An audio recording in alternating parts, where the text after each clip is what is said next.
사도 요한은 주님으로부터 직접 말씀을 들었던 제자입니다. 사도 요한께서 제일 먼저 밝히고 있는 것은 사도 요한 일행이 하나님과의 교제를 가지고 있는데 그 교제가 기가 막히다. 그런데 당신들도 우리가 하나님과 가지고 있는 이 교제 안에 거했으면 하는 것이 우리의 마음이다. 그래서 그렇다면 하나님과의 교제를 가능하게 하는 게 뭐냐? 그것은 어두움을 없애는 거다. 왜냐하면 하나님은 빛이시기 때문에.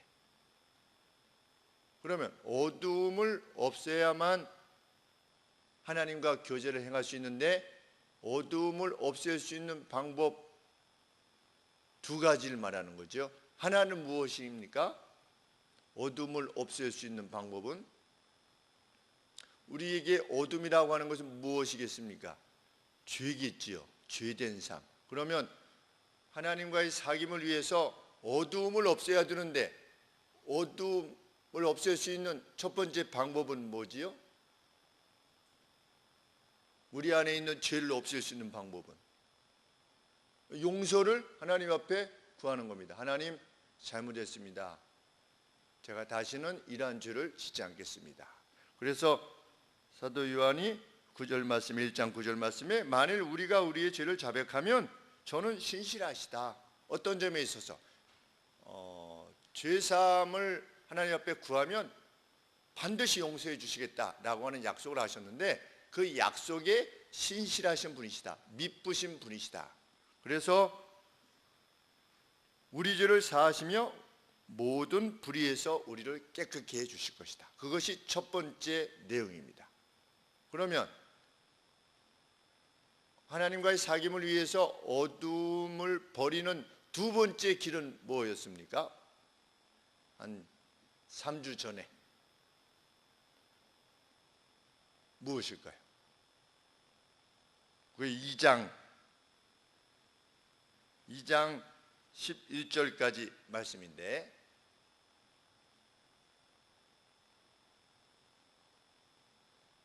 어떻게 하면 우리 안에 어둠이 없어진다고요?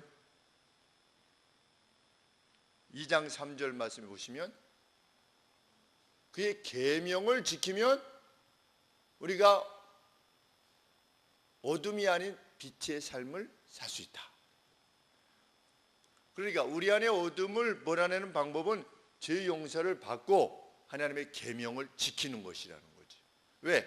왜 이것이 지금 주요하게 언급되고 있냐면, 요한 1서가 기록될 때 당시는 영지주의라고 하는, 우리가 예수님을 믿는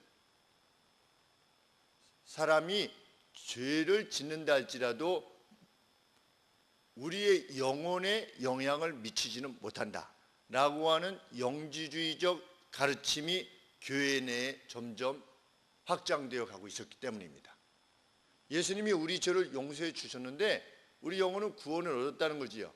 근데 우리가 육신의 죄를 좀 범했다고 할지라도 그것이 우리의 영혼에 영향을 미치지 못한다. 그것 때문에 너무 슬퍼하거나 괴로워할 필요 없다. 우리는 이미 구원받은 거다. 그렇기 때문에 이 땅에 살 때는 그저 즐겁게 살면 된다라고 하는 가르침이 교회 내에도 들어왔던 것입니다. 그러니 사도 요한이 강조하는 점은 무엇이겠습니까?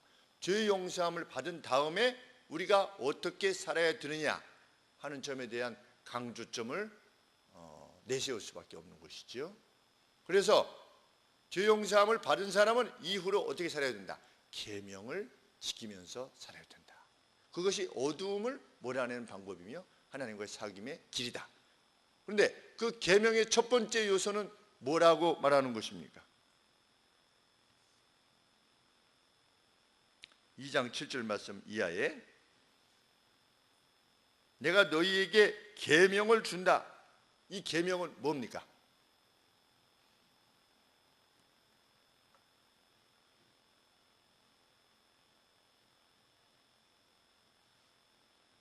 누구에 대한 내용이지요? 2장 7절 말씀에 사랑하는 자들아 내가 새 계명을 너희에게 쓰는 것이 아니라 너희가 처음부터 가진 옛 계명인데 이 옛 계명은 너희의 들은 바 말씀이거니와. 구약 말씀에 이미 다 들은 내용이다. 그런데 구약의 내용이 뭡니까? 구약의 계명의 내용이 한마디로 말하면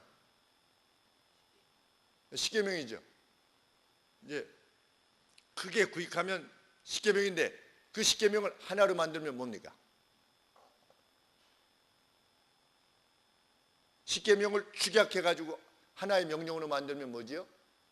사랑해라. 그렇죠? 사랑해라. 그것이 너희가 지금까지 들어왔던 바로 그 내용이다. 그 옛 계명이며 동시에 주님이 오셔서 다시 새로워진 그 새 계명으로서의 명령이 뭐냐? 사랑이다. 사랑의 주된 대상은 누굽니까? 여기 이 말씀에 비춰보면 형제지요. 그렇죠? 예수님을 믿는 형제들끼리 깊이 사랑해라. 뭐 하지 말고, 미워하지 말고.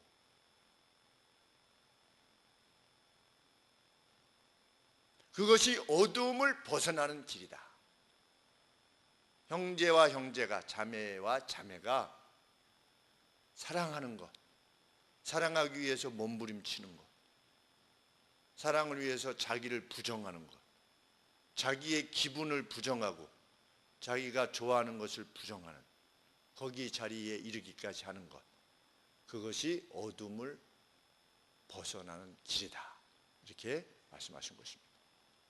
그러니까 하나씩 하나씩 이게 실타래가 풀리듯이 죄 용서와 받고 새 계명을 지켜야 되는데 이 계명의 내용은 사람을 사랑하는 거다. 형제를 사랑하는 거다. 그러면 오늘은 두 번째 계명의 내용인 겁니다.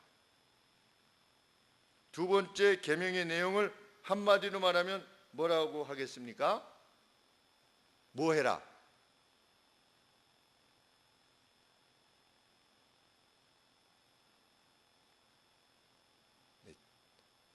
오늘 저녁 설교 제목에 있지요. 뭐 해라? 절제해라. 절제해라. 절제가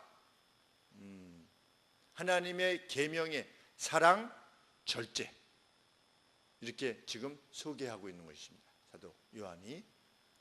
그런데 절제해야 합니다라고 말하면서 누구누구를 이 말을 받는 수신자로 말하고 있습니까? 12절에는 자녀들아 그랬습니다. 그렇죠? 어디 내에 있는 자녀들입니까? 교회 내에 있는 자녀들인 거죠. 교회 내에 있는, 오늘 치면 뭐 아동부, 중고등부 성도들아 이렇게 하시는 겁니다. 그 다음에 13절에 아비들아, 장년들아 이렇게 말하는 것이죠. 중년과 장년 성도들아. 그 다음에 13절 중간절에 보면 청년들아, 청년부 성도들아 이렇게 언급하고, 다시 한번 14절에 아이들아, 그 다음에 아비들아, 그 다음에 청년들아 이렇게 말하고 있죠. 지금 그러면 아이들, 청년들, 아비들이지요. 그러면 이것은 뭘 말하는 것입니까? 교회 전체를 말하는 거지요. 이 내용이 어느 특정 집단에게 지금 주어지는 것이 아니다. 교회 전체에게 주어지는 말씀이다 라고 하는 내용입니다. 나는 저기에 해당되지 않아 라고 할 사람이 없을 만큼 교회 전체에 해당되는 사람들이다. 그런데 이 자녀들과 청년들과 아비들을 수식하는 수식어들이 있어요. 그러면 12절에 보면 자녀들은 어떤 사람들입니까? 자녀들을 설명할 때 12절에 보시면 그 죄가 그분의 이름으로 말미암아 사함을 받은 자들이 누굽니까? 자녀들입니다. 자녀들아, 용서함을, 죄 용서함을 받은 자녀들아 이렇게. 그렇죠? 그 다음에 13절에 아비들은요, 태초부터 계신 일을 아는 아비들아. 청년들은요, 악한 자를 이긴 청년들아 그렇습니다. 다시 14절에 아이들은 아버지를 성부 하나님이지요, 성부 하나님을 아는 자녀들아, 아이들아.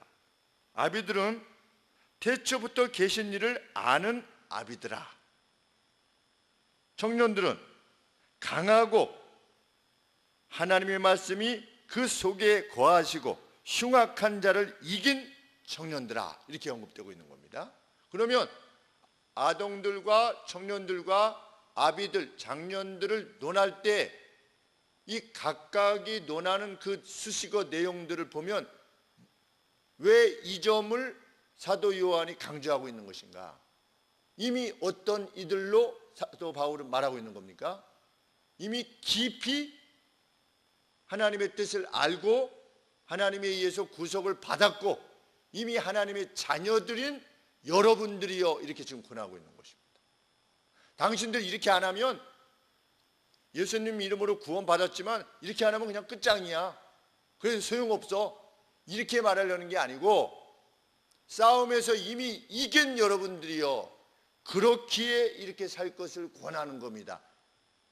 사도 요한이 사랑의 사도라는 것을 알게 됩니다. 엄한 말로 하는 것이 아니고, 당신들은 이미 이기지 않았느냐 죄를, 그리고 당신들은 강하지 않느냐 예수님 안에서,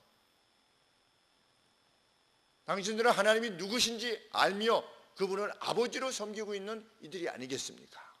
그러니 어떻게 하십시다? 하나님과의 사귐을 가집시다. 근데 사귐을 가지려면 절제해야 된다는 거죠. 하나님과의 참 사귐을 가지는 사람은 절제하는 사람이라는 것이죠.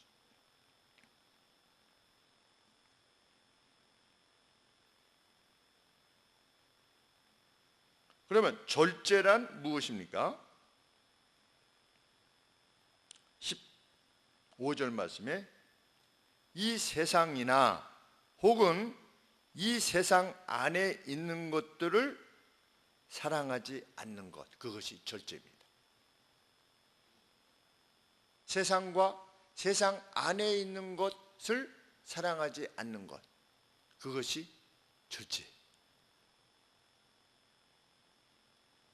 세상에 있는 것이 뭐가 있겠습니까?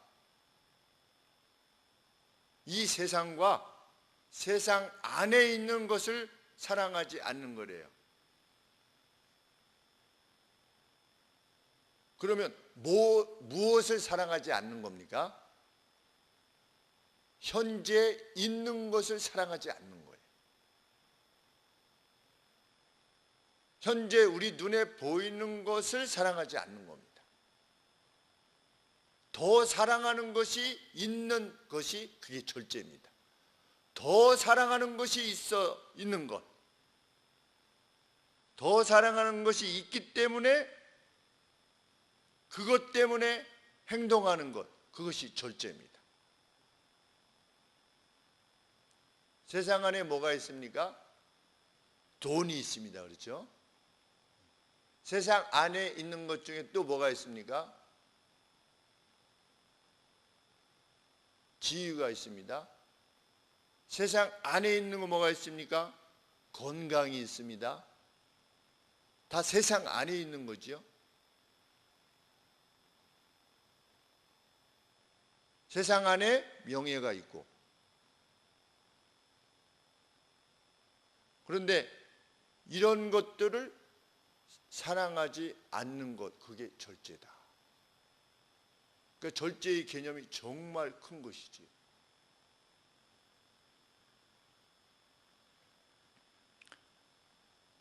세상은 다 쓸데없는 거야, 이것이 아니라 성경이 말하고 있는 것은 세속주의, 세상주의입니다. 세상주의. 노세 젊은 노세, 늙어지면 못 노나니.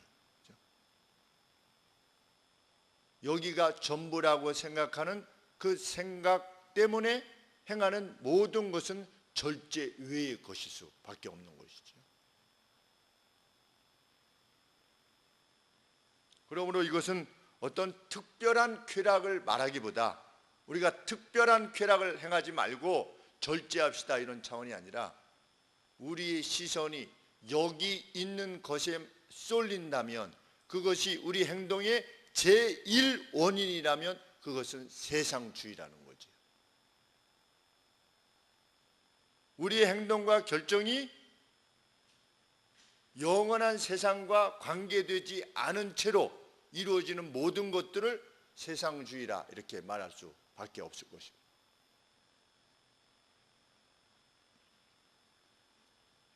그래서 요한은 이 서신에서 요한일서 서신에서 22번이나 세상을 언급합니다. 세상 이렇게 22번이나. 그러면서 세상을 사랑하면 아버지의 사랑이 그 속에 있지 아니하다. 이렇게 명확히 말씀하세요. 세상도 누리고 구원도 얻고 헛된 생각이라는 거지. 세상도 사랑하고 하나님도 사랑하고 그럴 수 없다는 겁니다. 영생을 사모하는 사람은 세상을 사랑하는 사람과 명백하게 다른 삶의 태도가 있다는 거지. 그것이 뭡니까? 절제라는 것입니다. 그러면 그 세상주의를 구성하는 것들이 무엇인가를 사도 바울은 하나씩 정의하고 있는데 첫 번째는 무엇입니까? 그 세상주의를 구성하는 것은 첫째, 육체의 정욕이다. 16절 말씀에 이는 세상에 있는 모든 것이 육신의 정욕과 안목의 정욕과 이생의 자랑이다.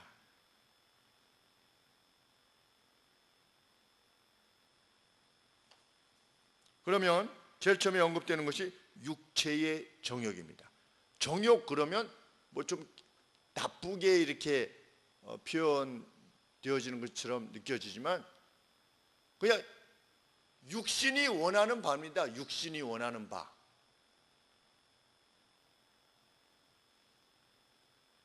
세상주의를 구성하는 것은 육신이 원하는 바다. 그럼 육신이 원하는 바는 뭡니까? 갈증이 나면 어떻게 하고 싶죠? 물이 먹고 싶어요. 그것이 육신의 디자이어예요. 육신이 원하는 바예요. 그런데 그 육신이 원하는 바를 따르면 그것이 육신의 정욕이라는 겁니다. 뽑기를 하나 사줬어요. 어린아이들에게 8명이 있어서 뽑기 2개를 사줬어요. 이거 크기의 한 2배 정도 되는. 그게 사주면서 너희들 이걸로 나눠 먹으라 그랬는데 그들에게 육체의 정욕은 뭡니까? 그 4등분해서 내가 조금 더 먹는 거예요. 그게 육체의 디자이어, 육신의 원함이에요. 좀 낮추어서 언급하자면 내가 몸이 많이 좀 이렇게 뭐라 그럴까 무겁고 막 이런 상태인데 누가 좀 언짢게 하는 거예요. 그럼 어떻게 합니까? 바로 언짢은 말이 나가요. 왜? 내가 지금 몸이 좀 찌뿌둥하고 안 좋은데 왜 자꾸만 귀찮게 하느냐 라고 할 때 어떻게 되는 겁니까? 내 육신이 그것을 상대가 말하는 걸 받아들여 줄 수 없어요. 지금 상황이. 그럴 때 이 한마디 하는 거 그게 뭡니까? 그게 육신의 디자이어예요. 육신의 바람. 나 좀 가만히 내둬요. 좀 지금 힘들어 죽겠는데 자꾸만 그거 하려고 그래. 이런 거. 쓰레기 좀 버려줄래요? 이거. 그럴 때 뭐 기분 좋을 때는 그냥 뭐 괜찮은데 뭔가 좀 언짢고 막 이럴 때 누가 요청하는데 그것이 마음에 걸리면 그것이 뭡니까? 이 육신의 내 바램 그것과 어긋나는 거지요. 그런데 그 누군가 내 육신이 원하는 바를 따라서만 행동하는 것이라면 그것이 세상주의라는 거죠.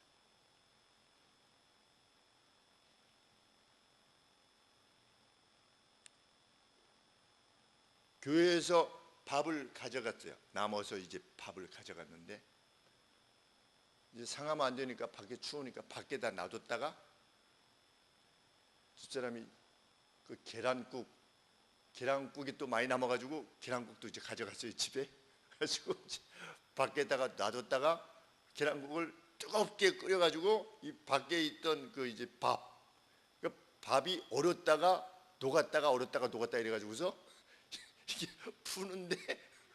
푸는데 이게 알량미라고 그러네. 그 막 이렇게 이게 그냥 떨어지는. 그래가지고 이렇게 넣어서 먹는데 육신의 정욕은 뭡니까? 육신의 정욕은 네 입안 말고 그래서 좀 찰기 있는 밥을 먹고 싶잖아요. 근데 그래도 아내가 해줬잖아요. 아내가. 그래서 그 끓이고 또 이렇게 하느라고. 근데 아내도 이걸 저한테 주면서 버릴 수는 없고 그러니까 주는 건데 줄 때 마음이 좀 그렇겠다는데 먹는데 정말 오돌도돌 하더라고요. 저희 입에서 먹는데. 그런데 그래도 여간에 끝까지 잘 먹었어요. 먹었더니 저희 집사람이 뭐냐면 고마워요. 같이 먹어줘서. 저만 먹는 게 아니라 집사람도 먹는 거니까. 그러니까 육신의 정욕이라고 했을 때 뭐 그 거창한 그 이것을 말하는 게 아니라 내 몸이 바라는 바 그것이 그 나라의 가치에 비추어 봤을 때 이 몸이 바라는 바와 그것이 상충되면 그것을 따르는 것, 그것이 절제다는 거죠. 다른 것이 절제가 아니라. 그러면 정말 성경 말씀대로 어두움을 몰아내는 빛의 삶을 사는 거겠지요. 행복하게 하나님이 원하시는.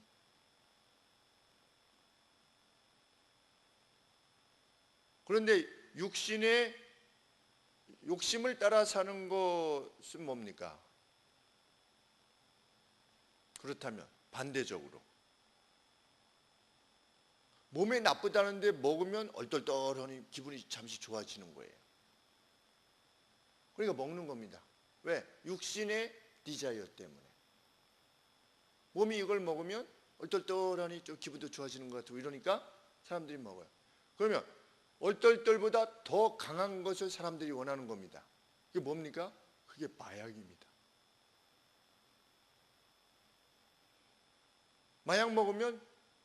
마약을 맞거나 먹으면 늘 말씀드리지만 한 번 먹으면 중독이라는 거죠. 왜? 그 맛을 잊을 수가 없다. 구름 위에 둥둥 떠가는 것 같아요. 마약을 홍보하는 것 같아서 좀 그런데 여간에 구름 위를 막 밟고 지나가는 그런 기분이에요. 그러니까 자기 몸이 망가지는 줄 알면서도 그 일을 하는 겁니다. 이게 뭐냐? 그 육신의 정욕이다. 육신의 바람을 쫓는 거죠. 그건 거창한 악이지요. 동성애, 육신의 쾌락을 주는 겁니다. 몸이 다 망가지고 한 10년 정도 동성애를 하면 남자들은 그 변 주머니를 차고 다녀야 된다. 항문이 다 망가져서, 대장이 다 망가져서. 그런데도 그것을 추구하는 겁니다. 그것이 성적으로 느끼는 쾌감이 굉장하대요. 그 사람들이 왜 그렇게까지 하냐면 그냥 나는 남자를 좋아하기 때문이다. 그것도 있지만 그 성적인 쾌감이 대단하다는 거예요.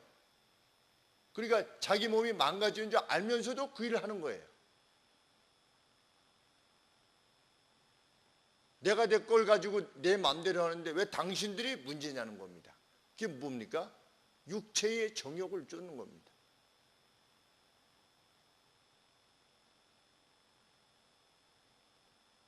그래서 우리 고대 로마의 영화를 보면 사람들이 이렇게 누워가지고 뭘 먹잖아요. 먹은 다음에 어떻게 합니까?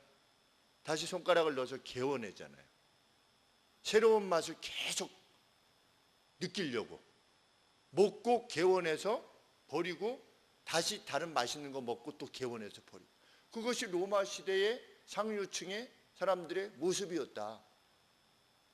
이 시대가 이 시대인 겁니다. 요한 사도께서 쓰시던 때가 이때라는 거지요. 그만큼 인간이 점점 더 악해지는 게 아니고 이미 그때도 악했던 겁니다. 말씀에 의하면 의인은 없나니 하나도 없다.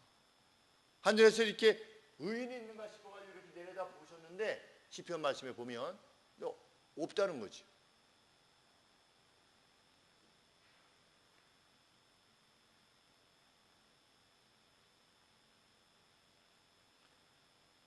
식욕을 과도하게 자신의 삶의 중심에 놓고 사는 것, 이것도 매우 조심해야 되는 부분들이지. 주시면 무엇을 주시든지 감사히 먹을 수 있는,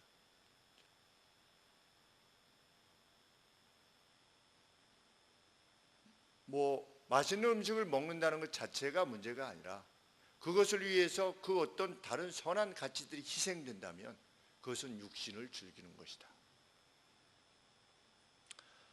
글쎄 제가 무지해서 그런지 잘 모르겠지만 커피를 내려서 이렇게 갈아가지고 이렇게 이 필터에다가 놓고 이제 물을 이렇게 부으면 밑에 내려오지 않습니까? 어디 가서 이렇게 갈았어요. 이렇게 갈아가지고 이제 물을 풀려고 이렇게 그렇게 하는 거 아니라고. 어떻게 하는 거야? 이 가루부터 이렇게 해가지고서 어떻게 해야지 이게 더 무슨 향이 더 나고 이렇게 하는 거래요. 배웠대요. 그래서 그럴 수도 있지만 우리 정도는 그냥 이 커피 저 커피를 그냥 맛있게, 그것에 이렇게 너무 과도하게 집착하지 않는 것도, 우리 무엇을 먹을 때 유기농이냐 아니냐, 농약이냐 아니냐, 그냥 누가 대접해도 이게 유기농입니까? 그게 묻지 않고 누가 내놓으면 그냥 이렇게 먹는, 껍질째 내놔도 이 유기농 아닌 거 아니야? 이렇게 하지 말고 그냥 먹을 수 있는 정도,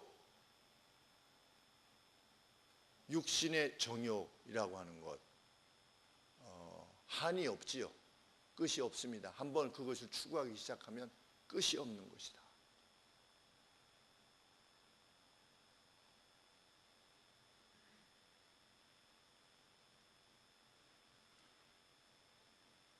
육체의 정욕 중에 가장 극단적인 예가 다윗의 밧세바 사건이겠죠. 내 몸에 어떤 센스를 즐겁게 하는 그 악, 그 센스가 성적인 것이면 간음을 범하는 것이요, 어떤 우리 머리에 관계되던 것이라면 술이나 마약을 먹는 것으로 몸을 이렇게 그렇게 되는, 어떤 사람은 어떤 탐욕스러움이 될 것이고, 그 다음에 요한이 언급하고 있는 내용은 뭡니까? 안목의 정욕, 눈의 정욕이다. 가견적인 것에 대해서만 의미를 부여하는 거죠. 눈에 보일 수 있는 것에 대해서만 의미를 부여하는 것입니다. 그는 눈의 정욕에 속해 있는 것일 수밖에 없다. 우리 얼리 어답터라고 하는 분들이 있죠. 얼리 어답터. 뭐가 새로 나오면 며칠 동안 그 앞에 줄을 서는 겁니다. 아이폰 5가 나온다 그러면은 그냥 그 장사진에 의해서 줄을 쳐요. 안목의 정욕, 보이는 것에 너무 관심하는 것, 남들에게 보이기 위한 그 어떤 제스처, 옷, 시계,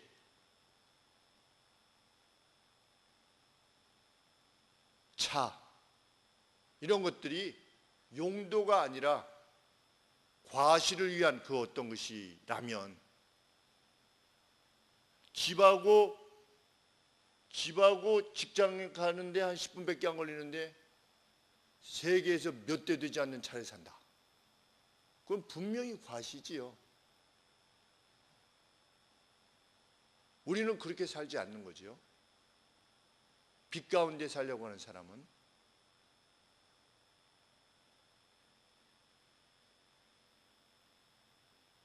하나님 나라에 대한, 도래할 나라에 대한 안목이 없이 행하는 모든 것은 세속적인 것이다. 마지막으로 우리를 어둡게 하는 게 뭐냐? 이생의 자랑이다. 내가 무엇을 가졌는가? 나의 사회적 지위는 뭔가? 내가 다른 사람에 의해서 어떻게 평가되고 있는가? 여기에 주목하는 한 그는 이생의 자랑으로부터 자유할 수 없다.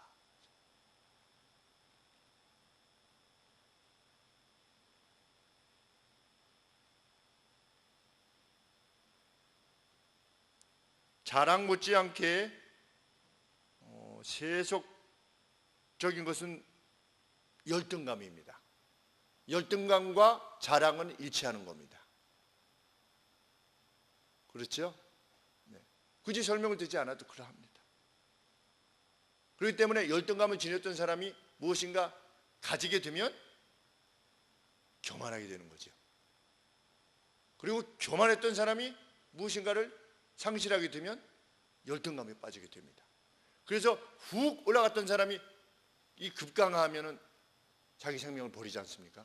그 수치심을 버리지 못해서. 그게 뭐냐? 그게 세속주의다.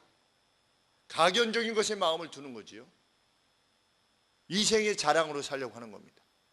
우리는 얼마나 이생의 자랑으로부터 자유하고 있는가? 남들이 나를 뭐로 이해하고 불러주는 거야?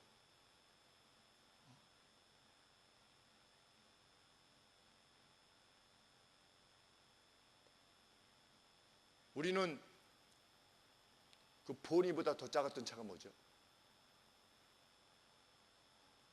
티쿠. 티쿠를 타면서도 자유할 수 있는가? 정말 하나님을 잘 섬기는 사람은 티쿠를 타면서도 자유할 수 있고 벤틀리를 타면서도 자유할 수 있는 거지요. 이것이 나의 자랑의 이유거나 수치의 이유가 아니니까.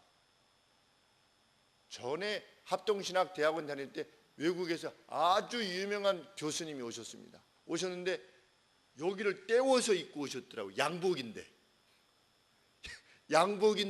여기를 이렇게 뭘 덧대가지고 한쪽만 되면 그러니까 이쪽도 덧대가지고 분명히 그 양복에는 원래 이게 없었던 거예요.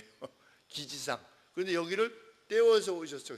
이야, 그 참 멋있는 분이시다 이런 생각도 들었고. 손봉호 교수님이라는 분 유명하지요.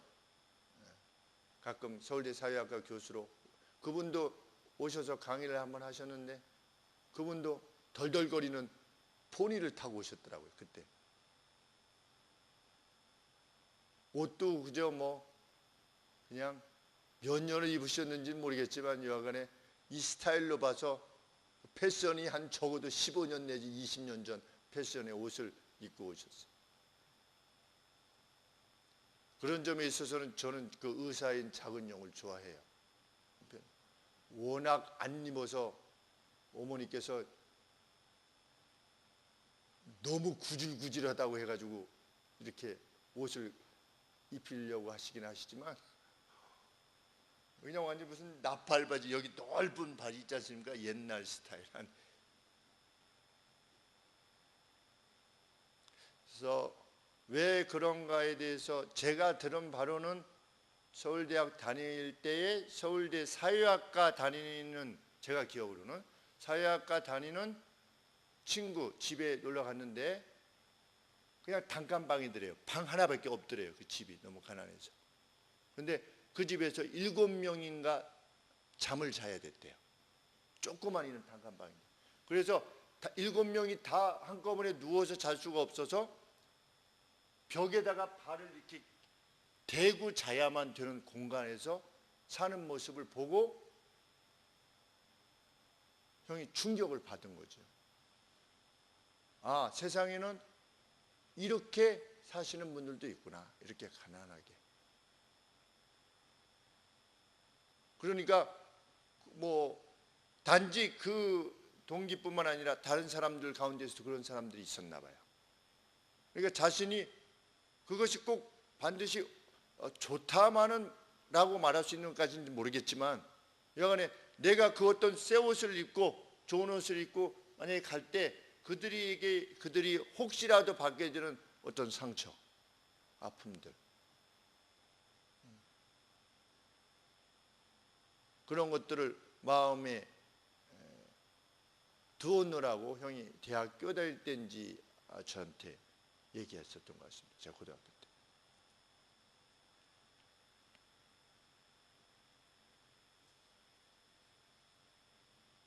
성경은 이것들 중 그 어떤 것도 하나님으로부터 온 것이 없다 이렇게 말씀하십니다. 그것들은 세상으로부터 온 것이다. 16절 말씀입니다. 이는 세상에 있는 모든 것이 육신의 정욕과 안목의 바램들과 이생의 자랑인데 그것들이 다 아버지께로 쫓아서 온 것이 아니요 세상으로부터 쫓아서 온 것이다. 그리고 세상은 소멸될 것이기 때문에 세상에 있는 그 모든 것들은 다 없어질 것이다. 무가치한 것이라는 거지요. 이생의 자랑, 안목의 이거 세상의 정욕, 육체의 정욕, 이런 모든 것들은 다 무가치하게 사라질 날이 반드시 올 것이다. 그런 것들은 사라지지만 하늘의 가치를 두고 행하는 사람, 그 사람은 영원히 주님과 함께 거할 것이다. 결국 세상주의와 맞서기 위해서 우리가 기억해야 되는 것은 두 가지지요. 육체의 정욕과 안목의 정욕, 이생의 자랑 모두가 하나님을 사랑하는 사랑과 배치된다는 것. 그리고 그것들 모두는 일시적이라고 하는 사실을 염두에 두는 것. 그리고 사는 거지. 안만수 목사님께서 80세세요. 안만수 목사님이 말씀하신 내용이 그것 아니겠습니까? 정말 일시적으로 지나가는 것이다. 내가 언제 80 먹었는가 이렇게 그렇게 생각이 드신다는 거죠. 그런데 먼저 걸어가신 신앙의 선진들의 말씀을 미리 내 가슴에 두고, 그래서 안만수 목사님은 그 속옷도 늘 매일 이게 어디 나가실 때는 꼭 갈아입고 나가신대요. 가다가 돌아가시면 언제 돌아가실지 모르기 때문에 돌아가시면 이렇게 구질구질하게 입고 다녀서 이렇게 씻지도 않고 이렇게 하면 안 된다고 그래서 어디 가실 때는 꼭 씻고 안에를 깨끗한 옷을 속옷을 입고 다니신다는 말씀을 들었습니다. 그러니까 매일 죽을 준비를 하시고 사시는 거지요, 어떻게 보면. 그리고 당신께서 40대 하트어택이 와가지고 돌아가실 뻔했었으니까 언제 그렇게 갈지도 모른다는 그런 긴장감을, 하나님 앞에서의 긴장감을 가지고 매일매일을 사시는 것이지. 정말 영원한 가치를 마음에 두고 행할 수 있는 우리가 되기를 원합니다. 그 가치를 둔 사람은 실은 누구나 사랑하려고 하지요. 그런 사람은 사실은 그렇게 행동하는 사람은 그것이 자기가 스스로 깨달아서 내가 이렇게 한다, 그건 또 오만이겠지만 하나님께서 내게 깨닫게 하시는 것으로 그렇게 살면 그 겸비함 앞에 다른 사람들은 용기를 얻고 위로를 얻게 되는 것이지. 정말 그런 그리스도인의 모습으로 오늘을 살아내는 우리의 걸음이 되기를 원합니다. 기도하겠습니다. 하나님 아버지,